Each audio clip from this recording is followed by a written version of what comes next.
Yung feeling mo na laging piyesta. So, ayan. Dami kong luto.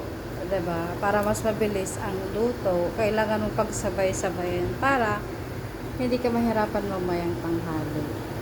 'Di ba? Sino ang nakaka-relate dyan? Para sa umaga pa lang luto na yung pagkain nila. Ayun yung soup nila, yun yung kabsa, yun yung sweet, ito yung beans. So, mamaya meron pang ibang klase. So, pag hindi nyo yan pinagkasya sa isang umaga pa lang, kawawa kayo kinahaponan. Kasi sa hapon, mas marami yung hugasan. So, doon ako namamatay. Doon ako talagang nakaubusan ng oras. So, yan. Thank you for watching, guys.